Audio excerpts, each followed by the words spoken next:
Hey guys, I'm Kristine Leahy with another edition of Best Thing I Heard This Week. Jim Mora sat on the couch and talked recruiting, and who are some of the greatest recruiters? Look at everything. I mean, we talk to guidance counselors, we talk to coaches, we talk to opposing coaches, we talk to players on the team, we talk to people in the community if he goes to church.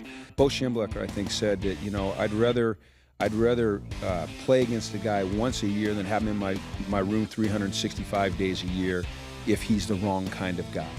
And so I think you have to really put a premium on character. And I think, though, at the same time, if you build a strong enough culture that you can absorb some of those guys that might be suspect character that you think will come along with the group. Belichick's done that. He was the master of it. You think about taking Corey Dillon or Randy Moss, those guys that we all thought of as kind of maybe bad eggs, but when they absorbed themselves into the New England Patriots culture, and they had Vrabel, and they had, Brewski, and they had Brady. Those guys policed the room, and those players had to conform, or Belichick got rid of them. So if you can create that kind of culture, you can take some guys that maybe are suspect character guys, but you better not take too many, because if you take too many, then all of a sudden everything turns, and now your culture is wrong. Jim Jackson told us who he thinks is the NBA's greatest of all time. I didn't see Wilt play. I didn't see Bob Cousy. I didn't see Oscar play.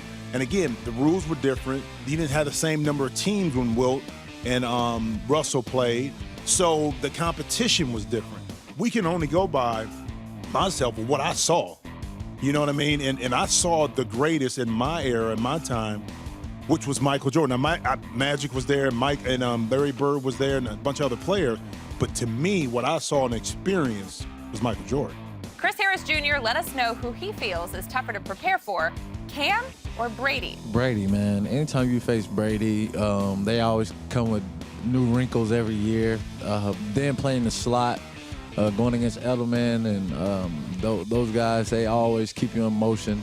Seems like they keep me in motion almost every play. So you always have to be on your toes when you play New England. And Carolina was a little more remedial for you. Yeah. You didn't have to be in motion?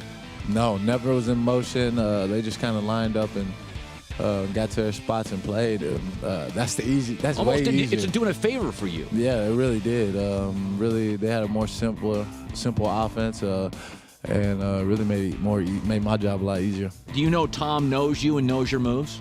Oh yeah, definitely. I mean, he knows everything about me. I think Belichick does a great job of preparing those guys to know each player, and so I mean, you can tell when we play them, I'm in motion every play, like I said. And Keyshawn Johnson defended Cam Newton's decision not to dive. I can tell you right now, he's worried about getting injured. I could just look at his body control in the way that he attempted to go down and was kind of like, nah, because what'll happen is if he goes in there and he gets hurt, what would be the narrative? He's stupid. Why would you dive on the ball? No, that's not true, Jason. That's not the narrative. No, I'm a journalist. I write the narrative. No, you're one of many journalists that are out there that would say he shouldn't have done that. He gets hurt. How many times have we watched quarterbacks throw interceptions and not chase? Even Peyton Manning in the game threw a pick and walked up. He didn't chase. Peyton Manning is 56 years old with 4 neck injuries. You can't, but Jason, HGH shipments going to his wife. Cam Newton is 26. I know, but Cam Newton, you can't dive in there. You can't dive in. That's Superman. What does Superman do? He died. What is discount double check? He died. It's the same thing. He had a bad Super Bowl. There's no question about it. But don't start picking every little thing apart. Let me ask you this. I'm about to irritate you. Go ahead. I can do that because I got this desk in between us and you can't jump over. I was going to get you about... That's about 10 years ago. About 10 years ago, yeah. What would Wayne Corbett have done? Would he have jumped on that football? But he's a receiver. I would have jumped on the football. I would have jumped on it. Wayne would have jumped on it. Football player. No, it's different for quarterbacks. And it's the Super Bowl. Look, when Andrew Luck throws an interception and he goes and makes the tackle, in the Super Bowl. I don't care. When he goes and make a tackle, the first thing we all say on television, how stupid could you be? You're the top guy in the league. You're the franchise guy.